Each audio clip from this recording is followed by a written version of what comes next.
Ce 45 minutes chrono mobilisé pour transformer.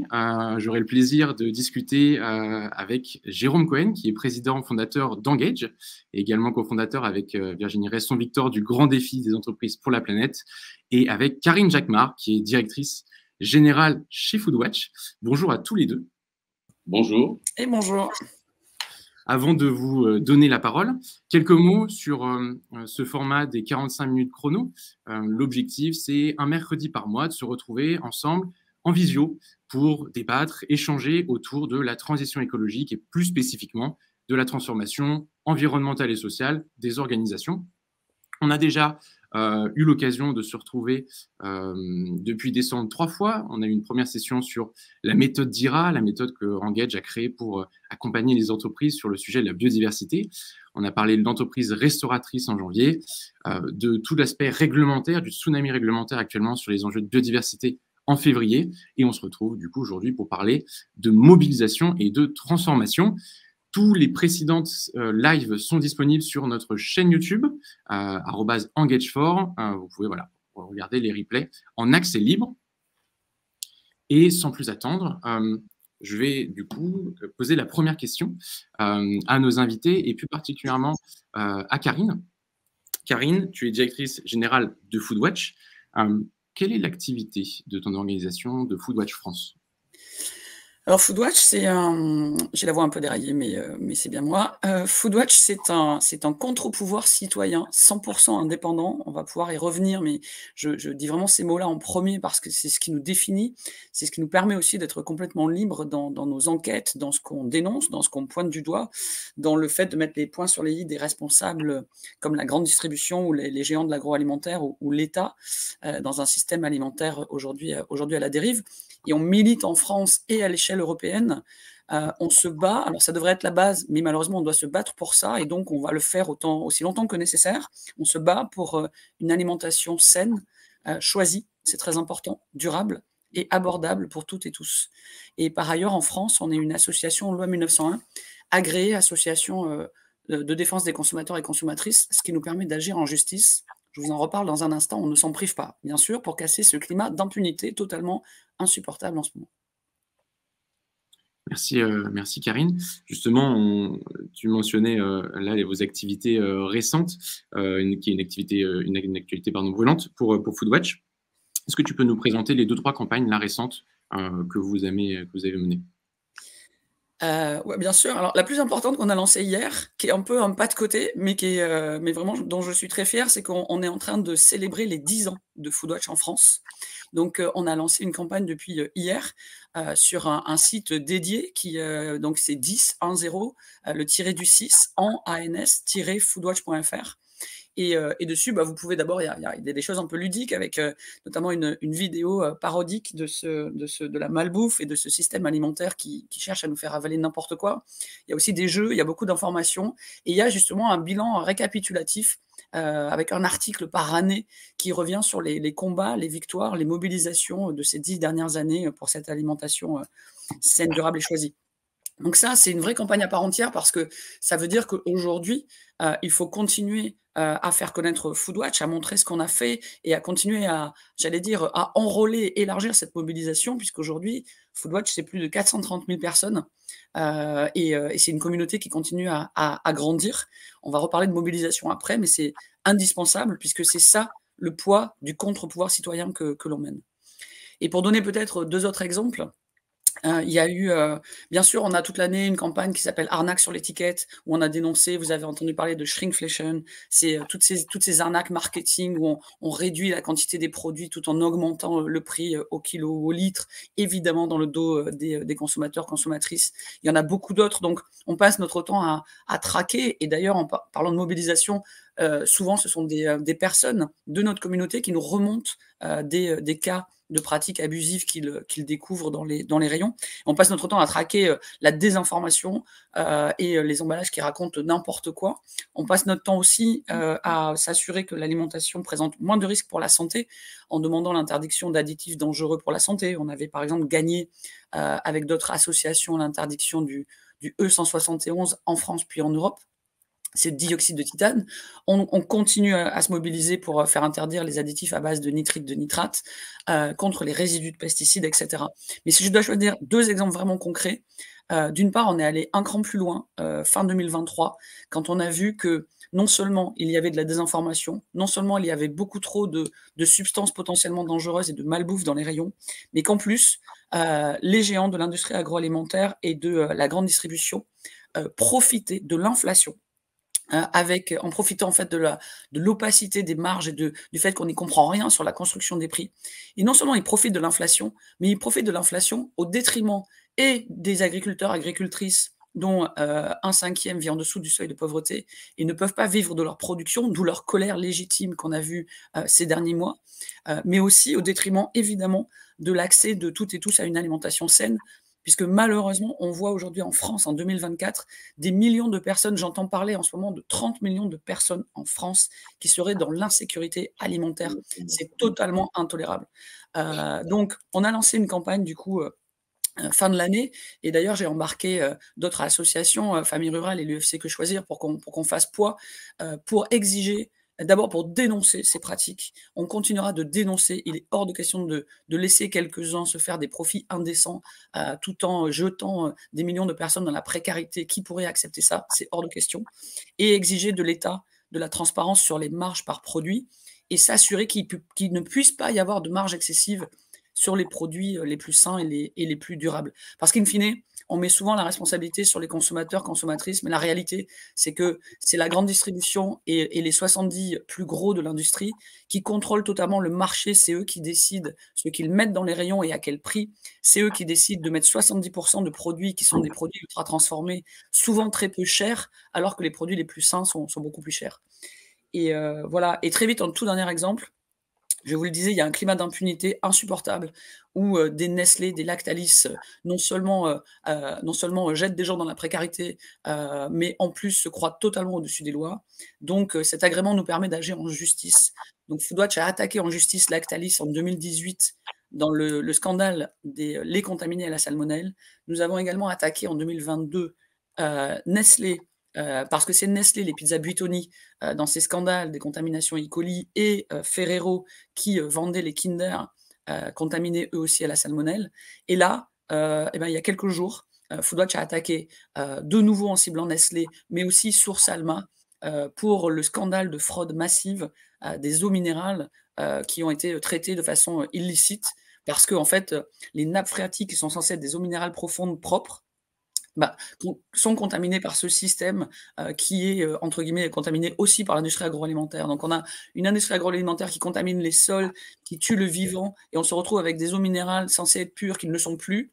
Et comme elles ne sont pas pures, bah, du coup, ils se sentent obligés de faire des filtres illégaux pour vous les vendre quand même. Donc, il y a un moment donné, il faut dire stop, en fait, ça suffit. Et donc, on a aussi attaqué Nestlé et Source Alma, et pointé du doigt la responsabilité de l'État qui manifestement savait et a laissé faire. C'est vraiment des sujets de société, et au-delà de ces actions du coup en justice, vous faites beaucoup appel à la mobilisation citoyenne.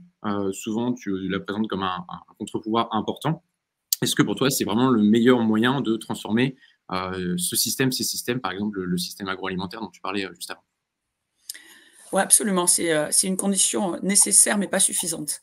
Elle est nécessaire à double titre. D'abord, Foodwatch, c'est un contre-pouvoir citoyen, avec des citoyens et des citoyennes. Donc, la mobilisation citoyenne, elle commence par là.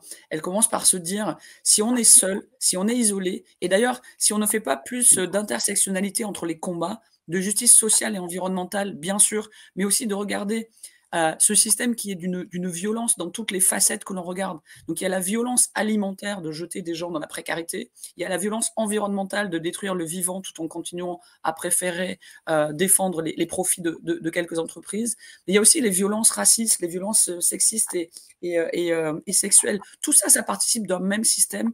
Donc on a besoin de cette mobilisation citoyenne pour se mettre ensemble et lutter. Après, chacun dans son mandat avec son association, mais aussi avec des larges coalitions où on peut faire poids et où on peut surtout dire on n'est pas seul et on n'est pas dupe. On n'est pas dupe que ces éléments sont liés, qu'il y a un vrai problème de politique et de vision politique et de manque de courage politique, voire parfois de conflit d'intérêts éhontés. Et donc, cette mobilisation citoyenne, c'est une façon de se rendre plus fort en unissant nos forces et en catalysant nos forces et nos actions là où on peut faire levier. Et c'est aussi une façon d'envoyer un message extrêmement fort et aux industriels et à l'État et à l'échelle nationale et à l'échelle européenne pour dire, mais en fait, on ne va pas vous laisser faire sans rien dire, on ne va pas vous laisser faire sans agir, et on vous observe. Et aujourd'hui, l'opacité, l'impunité, c'est fini. On vous observe et on va dénoncer. Et on n'a pas peur, et on va dénoncer vos pratiques abusives jusqu'à ce qu'on remette au centre un truc, une boussole qui fait défaut, mais pour laquelle on doit tous pousser, c'est l'intérêt général. Mmh. C'est intéressant, si je peux me permettre de rebondir dessus, parce que je pense qu'on a tous les deux des Foodwatch et Engage des pratiques de mobilisation citoyenne, on peut le dire de façon large. Et c'est que nous, on aborde la chose un peu différemment, mais de façon très complémentaire. C'est que quand on travaille sur les défis citoyens et donc on essaie de mobiliser la société civile, c'est vrai qu'on peut partir d'une certaine forme de colère au départ et qu'ensuite on essaie de rassembler des citoyens, des acteurs de la société civile autour d'une thématique pour faire émerger des projets impact. Donc on l'a fait beaucoup avec sur la biodiversité récemment. Et c'est vrai que cette mobilisation permet à la fois évidemment d'agréger des forces qui éventuellement sont disparates ou qui ne sont pas tellement conscientes ou formées sur ces enjeux, et progressivement, j'aime pas tellement le mot solution, mais de faire apparaître des projets des projets qui vont essayer de combler des zones non couvertes, en fait, en quelque sorte. Donc, c'est pour ça qu'on a lancé le MOOC Biodiversité, on lance un festival sur le vivant et la biodiversité, qui sont issus, avec d'autres projets, de cette mobilisation citoyenne. Parce que le risque aussi, me semble-t-il, qu'on a dans la société aujourd'hui, c'est de voir finalement des non-agrégations, en fait, presque une société totalement morcelée, où chacun reste dans son coin, dans une posture relativement agressive, et comment on arrive à faire que malgré cette mobilisation que tu portes, citoyenne, ce contre-pouvoir, on arrive aussi à faire se rencontrer je dirais, des intérêts divergents qu'on essaye de coaliser aussi pour que ça devienne des forces au service de l'intérêt général. Alors nous, on essaye, alors on le fait en externe et on le fait aussi en interne, puisque comment on arrive, grâce à la mobilisation aussi des salariés, à mobiliser en interne des entreprises, des forces, on peut les appeler comme on veut, qui permettent aussi de façon émergente de faire émerger, on va dire, des envies, de faire émerger j'allais dire de contrebalancer, enfin de travailler en interne aussi le système. Il y a d'autres collectifs qui font ça, comme les collectifs, par exemple. Donc, comment, en fait, cette mobilisation peut être perçue comme une mobilisation contradictoire, mais aussi peut-être, à travers de ce qu'on essaie de faire nous, comme des mobilisations agrégatrices, en fait, autour de ces questions. Alors, c'est ce qu'on fait. Alors après, quelle est la meilleure façon, le débat est toujours fondamental, de faire bouger les choses par l'externe, par l'interne, le dialogue. Je pense que pour moi, c'est extrêmement complémentaire. Il faut pousser. C'est pour ça qu'on travaille aussi ensemble de temps en temps. Il faut être partout, donc il faut qu'on pense vraiment en systémique et qu'on soit ultra complémentaires. Déjà, message d'espoir et surtout, j'espère, inspirant pour les personnes qui nous écoutent, c'est que quand on parle de mobilisation citoyenne, déjà, avant toute chose, on est toutes citoyennes, citoyens, et du coup, à plein d'endroits, on peut se mobiliser. Ça veut dire quoi? Ça veut dire qu'effectivement, on est des électeurs et des électrices, ça pèse, et alors franchement, avec les échéances là qui nous arrivent, c'est extrêmement important de ne pas s'y tromper et de jouer ce rôle-là. On est aussi, évidemment, tu le disais, des employés ou des entrepreneurs, entrepreneuses, donc aux endroits aussi, dans les endroits professionnels où on est, tout le monde n'est pas à 100% de son temps dans des associations militantes. Pour autant, il y a des choses à faire de tous les endroits où on est, et c'est bien ça dont il faut s'emparer. C'est en fait, ne vous résignez pas, se résigner jamais, en fait. C'est partout où vous êtes, les unes et les autres, individuellement et collectivement, à plein de niveaux, à plein d'échelles. Bien sûr qu'on peut être transformateur et bien sûr qu'on peut changer les choses, même si ça a l'air dérisoire. L'effet papillon, ça n'est pas rien. Et puis, bien sûr, en tant que consommateur et consommatrice, mais aussi, du coup, et là, je reviens un peu à à Foodwatch, c'est ce que nous, on tente humblement, mais avec détermination et avec une certaine grande gueule à faire. C'est de dire, mais en fait, on se réunit, on se met ensemble autour d'un projet, on se donne les moyens, et là, en fait, on essaie, nous, de ne pas se disperser sur plein de sujets différents. On essaie de se dire, c'est quoi vraiment les fondamentaux, et là où on va aller, le peu de ressources qu'on a, David contre Goliath, on va vraiment le mettre de façon, en essayant d'être malin, d'être impactant, et de vraiment faire bouger les choses et faire bouger les décideurs en se servant de cette mobilisation citoyenne, mais aussi des outils légaux, des outils d'aller dans les rendez-vous politiques, de se servir dans les médias, comme je le fais souvent, pour en fait exposer publiquement et dire là c'est public, donc on vous demande une réponse publique. Le ministre de l'économie récemment dans un débat, on était dans un débat public, il était bien obligé de répondre, et de fait il a été obligé de me recevoir après. Donc il faut qu'on enfonce un peu toutes les portes, de façon non violente, mais enfonçons-les quand même, et cette mobilisation est essentielle. Après, il y a des outils comme les outils de pétition. On me demande souvent est-ce que ça fonctionne. Et bien en fait, oui, c'est nécessaire, mais pas suffisant. Mais par exemple, sur le combat qu'on a depuis 2019, où on a proposé d'ailleurs à Yuka, l'application Yuka et la Ligue contre le cancer, de s'associer pour faire interdire les additifs à base de nitrite et de nitrate qui présentent des risques avérés pour la santé, et d'ailleurs pour lesquels il existe des alternatives. On a une pétition en France signée par plus de 628 000 personnes. C'est énorme. Et moi, dès qu'on atteignait même 300 000, et même moins, j'entendais dans les ministères, on me disait « bon, on ne peut pas faire comme si on ne l'avait pas vu ». C'est-à-dire que ça n'a pas suffi pour obtenir l'interdiction. On a quand même obtenu un plan du gouvernement de réduction, et on ne va pas lâcher jusqu'à ce qu'on ait de l'interdiction. Mais quoi qu'il en soit, ça nous a clairement ouvert les portes pour aller continuer à mettre la pression dans les ministères, pour insister, pour obtenir le maximum qu'on peut obtenir. Et encore une fois, on ne va pas lâcher. Donc ça ne suffit pas, mais c'est indispensable parce que ça montre que, effectivement, les citoyennes, les citoyens, qui encore une fois sont par ailleurs aussi des électeurs, des électrices, etc., des clients, des clientes, peuvent avoir du poids. Donc, montrez que vous êtes là, montrons que nous sommes ensemble. Tout à fait, je partage. Très bien, merci à vous deux pour ces réponses. Alors, on en parlait au début, Karine, Foodwatch fête ses 10 ans, Foodwatch France. Depuis ces 10 dernières années, toi, comment tu as senti les choses évoluer sur ces sujets-là? Il y a un peu une contradiction, mais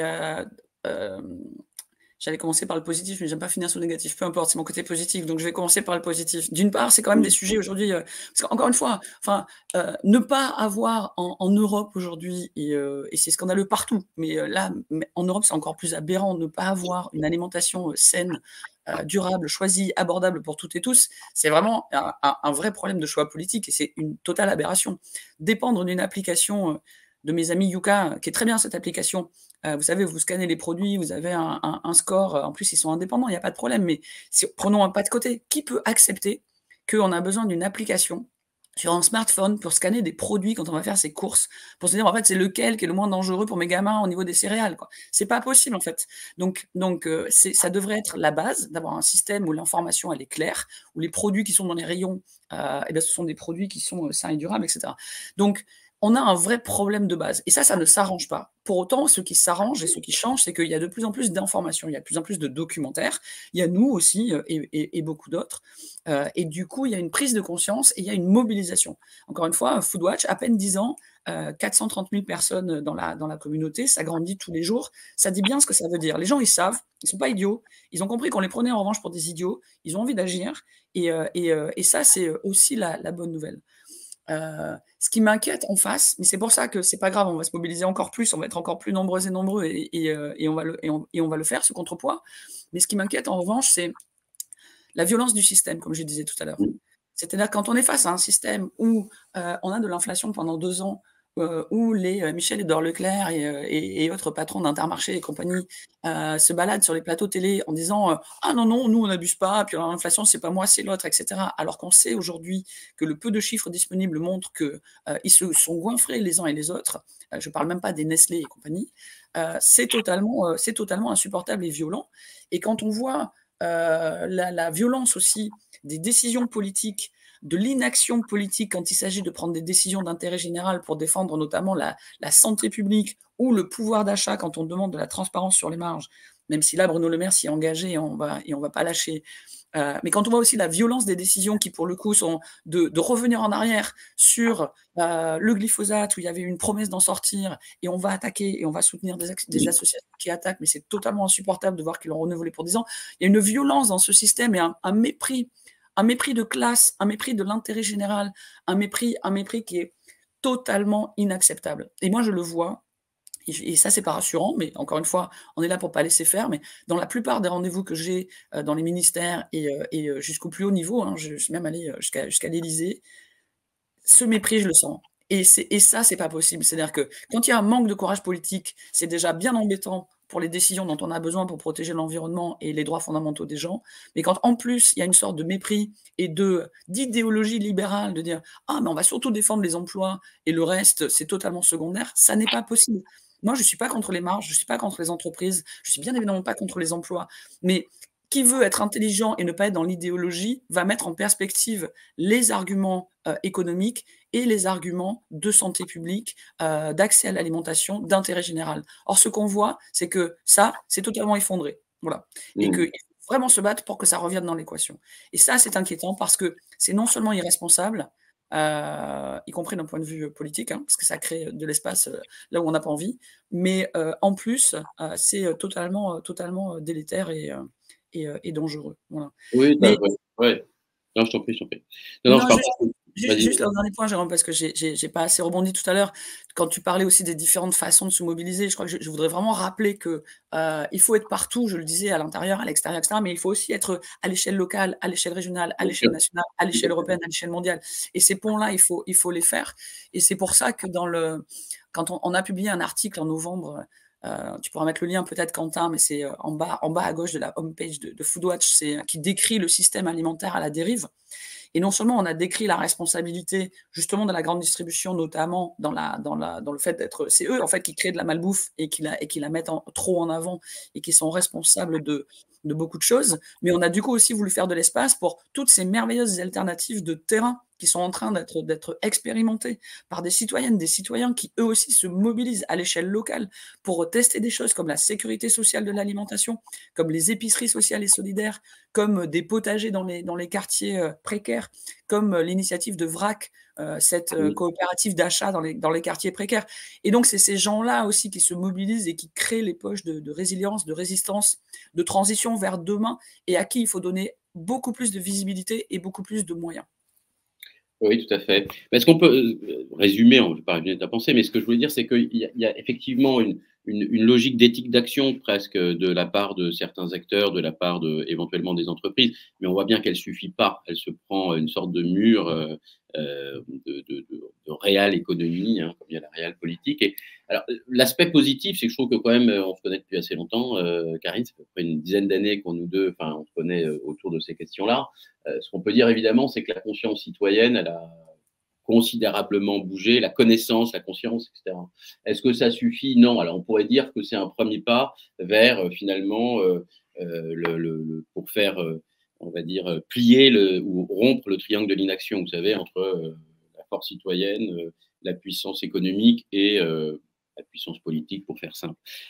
Ça, c'est vrai, et donc on pourrait se dire, chouette, on est rentré dans une dynamique différente où, enfin, on va aller vers une logique, on va dire, plus positive de mise en action avec ces différents points de pression qui se nourrissent les uns les autres. Mais ce qu'on voit quand même depuis, je dirais, quelques mois encore plus, c'est qu'il y a quand même au niveau européen, comme tu le disais, à toutes les échelles, au niveau européen ou au niveau français, des contradictions, des messages contradictoires en termes de réglementation qui sont d'une énorme violence. Nous, on travaille beaucoup avec des directeurs du développement durable, des directeurs RSE en interne, qui se battent, par exemple, pour que son entreprise s'adapte aux prochaines lois, par exemple, européennes sur le devoir de vigilance. Quand on voit que finalement, ces 10 ans de travail sont annihilés par une décision et que tous les efforts qui avaient pu être faits dans des entreprises pionnières pour s'aligner sur ces questions-là et que, finalement, le directeur général voit que tout ce travail a été fait pour rien, que finalement, sa directrice RSE, son directeur RSE, lui a fait travailler des points fondamentaux, et ben finalement, c'est pas nécessaire. La prochaine fois que le directeur RSE reviendra avec ces questions, ou un autre, sur une stratégie, peu importe, comment réagiront les gouvernants de ces entreprises? Probablement pas positivement. Et puis les entreprises ont aussi besoin d'avoir un horizon de temps, au moins de moyen terme, relativement stable pour prendre des décisions. Donc c'est ça, moi, qui me paraît le plus inquiétant, c'est qu'il y a des retours en arrière constamment. On voit aujourd'hui, me semble-t-il, que les forces réactionnaires sont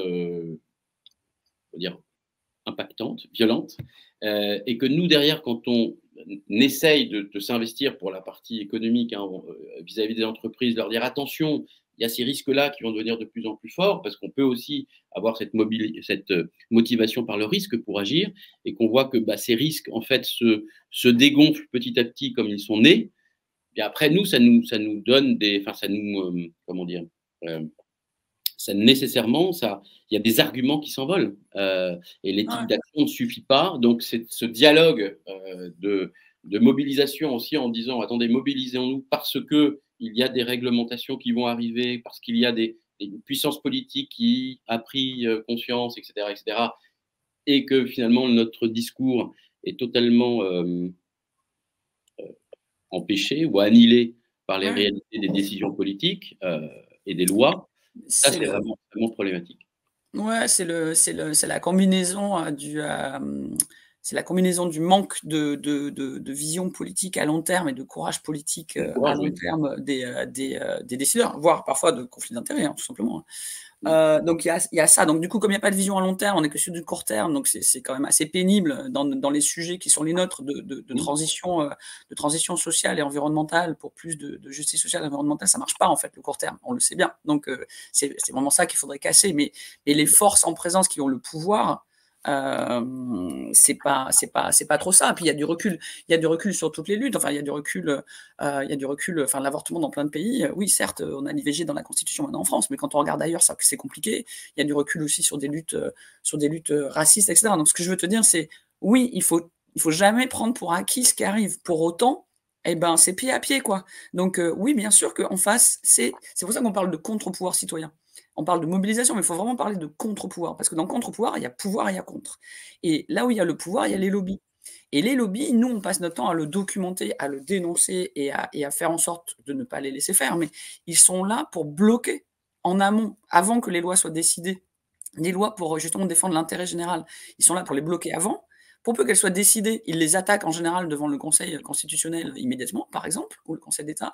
Et même après, il faut en sorte qu'elles ne soient pas mises en application. C'est-à-dire que nous, on est en train de mettre le doigt là, sur un certain nombre de combats qu'on croyait gagner, et on se rend compte que tout d'un coup, le gouvernement, il n'a pas mis le décret d'application, c'est pas vraiment contrôlé. Et donc, on se dit, mais en fait, ça ne s'arrête jamais. Donc, c'est pied à pied, c'est une guérilla.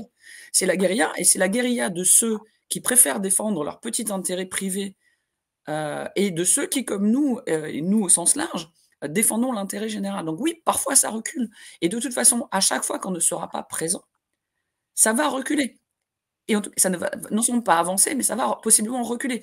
Donc moi, je dis toujours, écoutez, il y a ce qu'on gagne, on a quelques victoires à notre actif collectivement, on peut en parler, bien sûr, mais il y a aussi le fait que si on n'était pas là, ce serait pire, c'est sûr.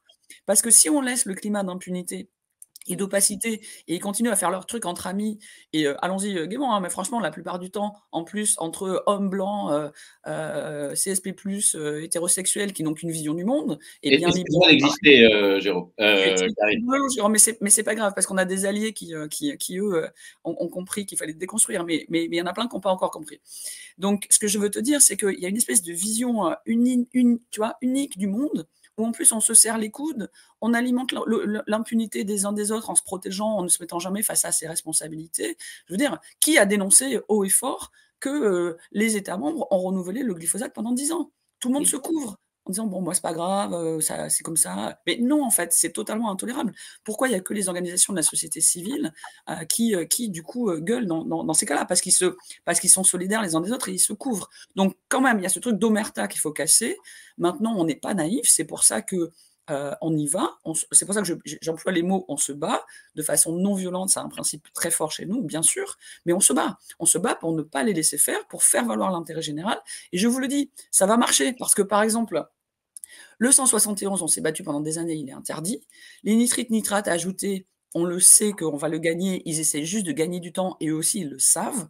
Et il y a plein de combats comme ça où c'est le sens de l'histoire. On va y arriver. C'est juste qu'ils nous font perdre un temps bête et ils exposent pendant ce temps des gens à des situations et d'inégalités sociales qui ne font que s'agrandir, ce qui est dramatique, et de risques pour la santé publique alors que c'est totalement évitable.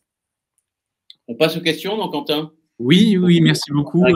Et d'ailleurs, donc n'hésitez pas à poser vos questions aux intervenants aux commentaires, à Karine et Jérôme. Et du coup, Karine, tu viens de répondre à une des questions de Béatrice qui te demandait justement de partager les succès. Mais je peux en donner une autre, par exemple, il y a, et merci Béatrice, et bonjour. Il y en a une dont on est assez fier parce que justement, c'était un sujet totalement sous les radars. Les aliments étaient contaminés par ce qu'on appelle des huiles minérales. Je la fais courte, c'est un peu technique, mais justement, c'est là qu'on peut avoir une valeur ajoutée. Et en fait, c'est des dérivés d'hydrocarbures. Et ça pouvait contaminer les aliments par plein de sources différentes dans la chaîne de production. Voilà. C'est évidemment invisible à l'œil nu, il n'y avait aucune réglementation, il faut des tests en laboratoire hyper pointus pour les détecter. Et nous, on savait dès 2015 que les États membres européens savaient, que l'industrie savait, mais que du coup, personne n'en parlait. Donc on a fait des tests 3 fois, en 2015, en 2019 et en 2021, qu'on a publié largement dans toute l'Europe, avec une méthodologie imprenable, et c'est aussi ça notre force, c'est que personne ne pouvait contester ni la méthodologie ni les résultats. Et à force de secouer le cocotier, de pousser au niveau national, mais aussi au niveau de la Commission européenne, et fort de ces tests totalement imprenables scientifiquement, on a obtenu enfin la décision à l'échelle européenne de tous les États membres de mettre des seuils qui sont des seuils qui est ce qu'on voulait en fait vraiment de limites de quantification de cette contamination. Donc aujourd'hui, on suit maintenant pour que ce soit vraiment noir sur blanc dans l'annexe de la réglementation sur les contaminants, enfin de ne pas se laisser avoir justement par le bout de la chaîne où on croit que c'est gagné et ça ne va pas jusqu'au bout. Donc on surveille ça de très près. Mais je peux vous dire que c'est une belle victoire politique avec une nouvelle réglementation qui va être efficace pour protéger la santé des gens sur ces substances qui sont reconnues par tous les scientifiques comme étant potentiellement cancérogènes, mutagènes et perturbateurs endocriniens. Donc voilà, et s'il faut prendre les combats un par un, on va les prendre un par un et on va les gagner un par un. Mais ça prouve que c'est possible. C'est juste qu'il faut des moyens, un peu de patience et beaucoup de détermination.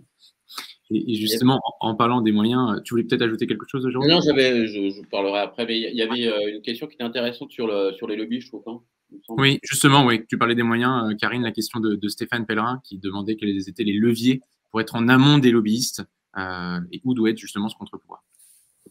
Ouais, merci Stéphane. En amont, c'est difficile parce qu'ils sont beaucoup, et puis ils sont très créatifs, quoi. Mais en tout cas, oui, en amont dans le sens où les grandes stratégies des lobbies, on les connaît et du coup, on les dénonce en permanence pour aussi aider les décideurs. Par exemple, les parlementaires, souvent, ils ne sont pas au fait de tous les sujets, quoi. Donc, s'ils reçoivent plein de dossiers des lobbies qui vont leur raconter n'importe quoi en mode les nitrites et nitrates ajoutés, c'est pas dangereux pour la santé, alors que nous, on se base sur des éléments scientifiques hyper sourcés qui montrent que si c'est dangereux pour la santé, on peut lutter contre ça. Parce qu'en fait, en général, ils font quoi? Ils font de la désinformation pour créer de la confusion, donc créer de la confusion aussi chez les décideurs politiques, et éventuellement éviter qu'il y ait une décision politique qui soit prise. Et par ailleurs, parfois, ils attaquent en justice, comme je disais. Donc, ça tombe bien parce qu'on a les mêmes cibles, au sens où quand nous, on veut une loi protectrice, les parlementaires qui font la loi, c'est la même cible que eux. Donc nous, on va faire un contre-feu pour surtout leur donner les sources hyper claires et leur dire n'écoutez pas ce discours qui est faux, et voilà en fait la réalité des choses avec des choses très concrètes, par exemple. Et on dénonce aussi leurs agissements. Quand la FICT, la Fédération des industriels de la charcuterie et des traiteurs, a attaqué Yuka et raconte un peu n'importe quoi sur son site internet sur les nitrites et les nitrates, et a attaqué notre partenaire Yuka parce qu'on avait fait une grosse coalition et qu'on avait fait un truc super malin, franchement. Quand vous scannez les produits Yuka avec des additifs à base de nitrites et nitrates, il y a la pétition Foodwatch qui apparaissait sur le smartphone pendant que vous faisiez vos courses. C'était tellement malin qu'ils ont flippé. Et au lieu de faire un truc intelligent, alors que moi, je croyais qu'ils allaient pouvoir accompagner la sortie, parce qu'en plus, on est assez réaliste, on n'est pas hors sol. On veut juste que la décision d'interdiction soit prise et on est prêt à dire c'est OK si sur telle catégorie, ça prend 2 ans pour adapter. Bien sûr qu'il faut accompagner la filière. Bien sûr qu'on va être OK. Mais au lieu de faire ça, ils ont fait n'importe quoi. Ils ont attaqué Yuka en justice parce qu'ils ne pouvaient pas attaquer Foodwatch. On est une association, puis on a tout sourcé. Ils ne pouvaient pas, quoi. Ils n'allaient pas attaquer la Ligue contre le cancer. Et donc, ils ont raconté n'importe quoi, ils ont attaqué Yuka, et du coup, on a fait plein de communiqués de presse pour dénoncer ça haut et fort, et on a fait un article pour dénoncer leur tactique. Donc, en fait, c'est ça, il ne faut pas les laisser faire sous le tapis, en fait. Il faut qu'on essaie de mettre des coups de projecteur, de faire du bruit dans les médias, de dénoncer leurs pratiques abusives. Ce qui est intéressant, je trouve que c'est entre la démarche de Foodwatch et la démarche qu'on peut avoir avec Engage, avec le Grand Défi, c'est vraiment la même. Je trouve qu'il y a 3 piliers qui sont à peu près les mêmes. C'est-à-dire qu'il y a l'approche scientifique que vous avez aussi, c'est-à-dire tout est fondé sur des études et des expertises qu'on fait aussi exactement de la même façon. Ensuite, je dirais comment on pourrait appeler ça, sur une sorte d'apprentissage actif, c'est-à-dire que comment on apporte de la formation, de la connaissance, de la formation profonde pour qu'on puisse traiter ces sujets et pas avoir des réponses rapides ou fausses autour de ces sujets. Et puis le 3e point, c'est l'action collective ou l'intelligence collective. Toi, ça passe par ces process de, je sais pas comment, de contre-pouvoir ou d'action collective, etc., dans les médias. Et nous, ça passe par ces collectifs qu'on met en action pour transformer en interne ou en externe à travers les défis citoyens. Je trouve que ces trois jambes, quelque part, ces 3 principes, en fait, sont très communs entre nos 2 organisations. Et puis, mais le sujet, quand même, c'est comment on arrive à faire que les acteurs, mais pas simplement les organisations, mais même les entreprises, la dimension territoriale du niveau politique qui, à mon avis, est fondamentale, les pouvoirs économiques, en fait, on arrive à les allier, c'est ce qu'on fait au Grand Défi, ce qu'on va faire maintenant dans les grands défis territoriaux, mais comment on arrive à faire qu'ils se rapprochent finalement, parce que à l'intérieur, c'est toujours le même système, tu en as parlé tout à l'heure. Je pense qu'il serait quand même de mauvais aloi, il serait négatif de tirer sur les personnes. En fait, c'est les personnes, quelles qu'elles soient, sont prisonnières d'un système qui les dépasse. Donc, comment on arrive à faire bouger, à danser avec le système pour qu'il se transforme et que les personnes puissent exprimer finalement cette volonté d'intérêt général qu'elles ont en eux, parce que je suis certain qu'elles l'ont. Il y a deux choses, hein, Jérôme, j'ai oublié de le dire tout à l'heure, mais j'ai eu envie, et c'est très important, donc merci de me redonner l'occasion. C'est que les gens aussi qui sont dans les entreprises, je le disais tout à l'heure, ils ont leur rôle individuel, il y a leur rôle collectif, mais surtout, il faut faire une énorme distinction entre, j'ai parlé, moi, des géants de l'industrie agroalimentaire, ils sont à peu près 70-75 en France, Ouais, qui tiennent le système, qui eux se goinfrent avec des pratiques abusives pour la plupart sur le dos des gens, totalement inacceptables. Mais il y a toutes les PME, et ça n'a rien à voir. Et ce tissu social de PME, souvent, bien sûr que c'est eux qui peuvent contribuer et qui d'ailleurs souhaitent contribuer beaucoup plus à l'intérêt général. Donc voilà, je dis pas qu'ils sont tous parfaits, mais enfin, il faut pas les mettre dans le même panier, quoi. Et Béatrice, par rapport au succès, je te renvoie vers la page, Quentin, si tu veux bien la remettre, mais on fête les 10 ans de Foodwatch, là, je sais pas si tu étais là au tout début, mais on fête les 10 ans de Foodwatch en France. Et du coup, on a fait un petit site où on a récapitulé justement les principales actions, les principales victoires. Voilà, donc je vous invite vraiment à aller voir ça, et j'espère que ça vous donnera envie de rejoindre Foodwatch. Je bois un coup. Merci Karine et Jérôme. Il y avait une autre question. Vous avez en partie répondu, mais c'est la question de le réseau. Peut-être que vous avez envie d'ajouter quelque chose sur comment on accélère en fait le changement d'échelle des transitions. Vous parlez des différentes échelles nationales, internationales. Donc, il donnait quelques pistes, l'accompagnement. Je pense qu'il faut les conduire en même temps. C'est pour ça que, par exemple, pour ceux qui connaissent, on a fait le Grand Défi des entreprises pour la planète il y a 2 ans, qui s'est terminé il y a 1 an, entre guillemets. Donc, en sortant 600 propositions et en disant, maintenant, on va faire du lobbying d'intérêt général auprès des forces économiques, auprès des décideurs politiques, pour que certaines des propositions soient reprises, soient mises en place, soit dans l'entreprise, soit au niveau de la loi. Maintenant, on se dit, OK, pour que ça aille encore plus vite, pour qu'il y ait un effet multiplicateur, eh bien, on va faire ce grand défi des entreprises, mais au niveau à l'échelle d'un territoire, enfin 2 territoires, là on lance celui dans le Grand Est par exemple, ou à l'échelle de secteur d'activité. Et je pense qu'il est très intéressant de travailler à ces différentes échelles, parce que je pense que, comme tu disais tout à l'heure, il y a énormément de choses qui se font déjà dans les territoires, et qu'il y a beaucoup de décisions, notamment sur la biodiversité par exemple, qui doivent être prises au plus proche du terrain, parce que l'impact, il est là. Donc, c'est-à-dire qu'il ne faut pas opposer, je pense, les 2 échelles, mais il faut agir dans les 2 échelles, et c'est quand on agit sur les 2 échelles qu'on peut avoir, me semble-t-il, l'impact le plus important. Et puis, c'est tout à fait ça. Il faut agir à tous les niveaux, mais il faut se connecter pour pouvoir voir à quel moment, effectivement, on peut un peu augmenter l'échelle, à quel moment il y a une expérimentation sur le terrain qui est tellement validée que on essaie de la tester ailleurs et de remonter au niveau national, d'impacter dans les politiques nationales. Par exemple, la sécurité sociale de l'alimentation, c'est en test. Il n'y a pas de modèle fini, mais c'est une idée qui est géniale, qui est portée par plein d'assauts différentes, qui est expérimentée à des endroits différents, de façon différente. Pour autant, il ne faut pas que ça reste isolé, il faut qu'il y ait des moyens. Il y a un vrai sujet sur où va l'argent public.